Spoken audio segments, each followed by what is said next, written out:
BPFৰ সেউজীয়া নেতাবিলাক আমাৰ তাত আহিবলৈ ৰেডি হৈ আছে, কিন্তু যিবিলাক অলপ মানে বেঙুনীয়াবিলাক আহিব এতিয়ালৈকে আহিব বিচৰা নাই, আমি আনিবও বিচৰা নাই।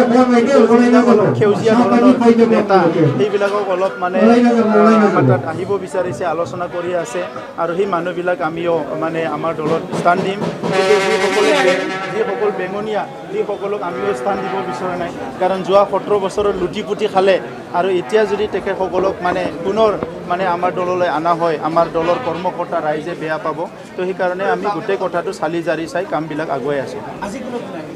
আজি লবেন বসুমতাৰী ডাঙৰীয়া আহিল, ইয়াত মানে ইউথ BPFৰ আহিল, আমাৰ কাছিকট্ৰা এৰিয়াৰ, চিৰাং জিলাৰ চিডলি এৰিয়াৰ, আৰু আজি বহু সংখ্যক লোক আদিবাসীসকলৰ পৰা, মাইনৰিটিৰ পৰা, আমাৰ বঙালীৰ পৰা, সকলো বড়োৰ পৰা, সকলো জনগোষ্ঠীৰ পৰা আজি দলে বলে আমাৰ দলত যোগদান কৰিছে। আৰু এতিয়া এই যোগদান কাৰ্যসূচীবিলাকে প্ৰমাণ কৰিছে কি চিৰাং জিলাত আৰু BPFৰ একো নাই। ইয়াত কোনোবা BPF কৰি থাকিলে এইটো ভুল হ'ব, আৰু 7টা সমষ্টিৰ ভিতৰত 7টাই UPPL পাব, এইটো চিয়ৰ হৈ গৈছে। কাৰণটোতো আমাতকৈ বেছি আপোনালোকে জানে, আপোনালোকে সদায় বাতৰি পৰিৱেশন কৰে। এই আইৱাৰ ঘৰ হোৱা নাই, জব কাৰ্ড হোৱা নাই, ৰাস্তা হোৱা নাই, দলং হোৱা নাই, চন্দন ব্ৰহ্ম ঠগাই আছে। ইফালে চন্দন ব্ৰহ্ম আৰু হাগ্ৰামাৰ শীতল যুদ্ধ, দুই মানে কি কয় মহৰ যুদ্ধত বিৰিণাৰ মৰণ। গতিকে দলত থাকিব বিচৰা নাই মানুহবিলাক। ইফালে হাগ্ৰামাই কয় মই 1 নম্বৰ, চন্দনে কয় মই 1 নম্বৰ। মিটিঙত দুজনে বহে, কিন্তু ভিতৰে ভিতৰে তেখেতসকলে নিজৰ দুজন মাজত যুঁজ কৰি আছে।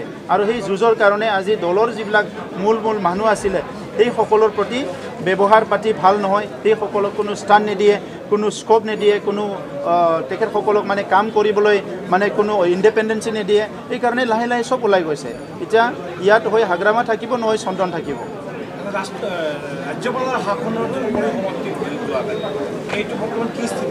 এইটো সাংবিধানিক এটা প্ৰক্ৰিয়া, সাংবিধানিক প্ৰক্ৰিয়াৰ মাজত যাব।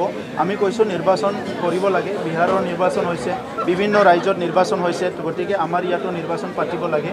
আমি বিচাৰিছোঁ হেল্থ ডিপাৰ্টমেণ্ট আৰু অসম গভৰ্ণমেণ্টৰ এছেছমেণ্ট যদি চব ঠিকে ঠাকে আছে, যদি ৰিস্ক ফেক্টৰটো কমি আহিছে, কৰোণা ভাইৰাছৰ যিটো পৰিৱেশ সেইটো পৰিৱৰ্তন হৈছে লাহে লাহে, গতিকে যিমান শীঘ্ৰে পাৰে ইলেকশ্যন পাতিব লাগে। বাকী গভৰ্ণৰ শাসন এক্সটেণ্ড কৰা, এইটো ধৰি ৰখা, মানে এইটো সমাপ্ত কৰা, সেইটো গভৰ্ণমেণ্টৰ হাতত। আমি বিচাৰিছোঁ যিমান সোনকালে পাৰে নিৰ্বাচন হ'ব লাগে।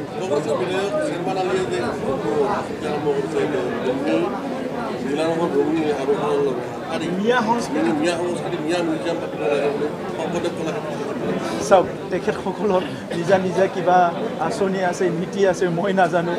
কোনোবা মিউজিয়াম পাতিব বিচাৰিছে, কি পাতিব বিচাৰিছে মই বুজি নাপাওঁ। গতিকে মিউজিয়ামটো যাৰ মানে সংস্কৃতি আছে, যাৰ নীতি আপোনাৰ মানে হিষ্ট্ৰী আছে, সেইসকলক মিউজিয়ামটো লাগে। আৰু কাক কি লাগে সেইটো মই নাজানো, তেখেতে কি ভিত্তিত কৈছে মই সেইটো নাজানো।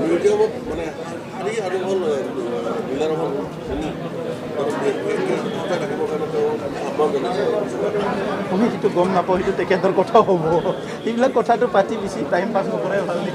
আমি বেলেগ ক্ৰিয়েটিভ কথাবিলাক পাতোঁ না।